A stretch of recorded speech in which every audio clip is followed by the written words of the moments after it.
Waziri Mkuu wa Israel Benjamin Netanyahu alisafiri kwa siri kuelekea Washington, Marekani siku ya Jumatatu, Julai 27 mwaka 2026, huku hatua za kiusalama zisizo za kawaida zikichukuliwa kufuatia taarifa za kiintelijensia zilizoonyesha uwepo wa tishio kutoka Iran.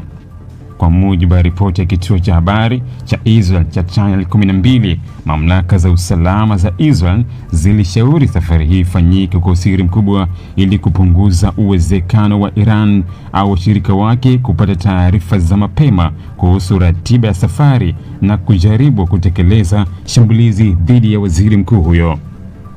Ripoti hiyo inaeleza kuwa uamuzi wa kuondoka kwa siri haukuwa wa kawaida, bali ulitokana na tathmini mpya za kiusalama zilizofanywa na vyombo vya ujasusi na usalama wa Israel.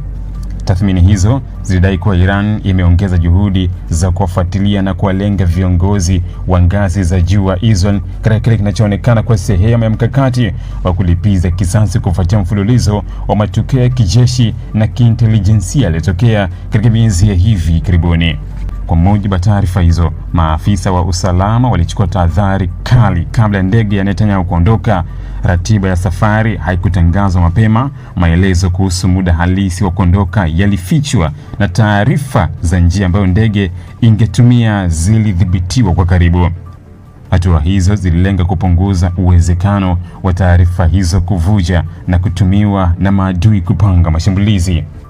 Aidha, vyombo vya usalama vinaeleza kuwa katika mazingira ya sasa ya mvutano mkubwa kati ya Iran na Israel, safari za viongozi waandamizi wa serikali ya Israel zimekuwa zikifanywa tathmini ya kina kabla ya kuruhusiwa. Kila ziara ya nje huchunguzwa kwa kuzingatia taarifa za kiintelijensia, uwezo wa makundi yanayoungwa mkono na Iran katika maeneo mbalimbali, pamoja na uwezekano wa vitisho vya anga, mashambulizi ya makombora, ndege zisizo na rubani, hata njama za utekaji na mauaji.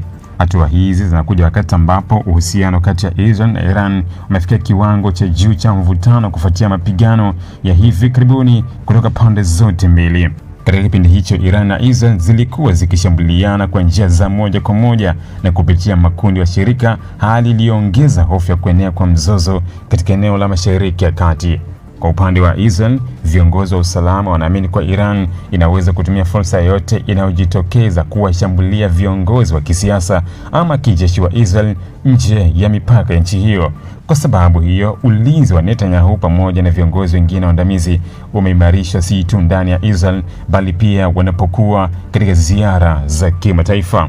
Safari ya Netanyahu kwenda Washington inachukuliwa kuwa na umuhimu mkubwa wa kisiasa na kijeshi. Inatarajiwa kujumuisha mazungumzo na viongozi wa Marekani kuhusu hali ya usalama katika Mashariki ya Kati, mwelekeo wa mzozo kati ya Israel na Iran, ushirikiano wa kijeshi na kiintelijensia kati ya Washington na Tel Aviv, pamoja na hatua zinazoweza kuchukuliwa kuzuia kuongezeka kwa mapigano katika eneo hilo. Wachambuzi wa masuala ya usalama wanasema matumizi ya usiri mkubwa katika safari za viongozi wa kitaifa ni jambo ambalo linafanywa pale ambapo kuna taarifa za kiintelijensia zinazoashiria uwezekano wa tishio.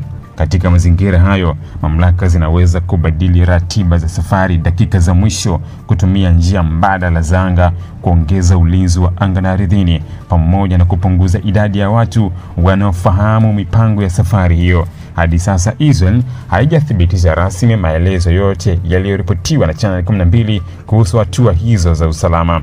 Vivyo hivyo, Iran haijatoa tamko rasmi kuhusu madai kwamba imeongeza juhudi za kuwalenga viongozi wa Israel. Hata hivyo, ripoti hiyo imeongeza mjadala kuhusu kiwango cha tahadhari kinachochukuliwa na Israel katika kulinda viongozi wake, wakati mvutano kati ya Tehran na Tel Aviv ukiendelea kuwa mkubwa na hatari ya makabiliano zaidi katika Mashariki ya Kati ikiendelea kuwepo.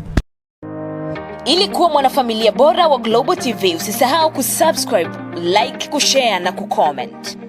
Baada ya kusubscribe, bonyeza alama ya kengele ili kupata taarifa kwa kila video inayopanda Global TV Online.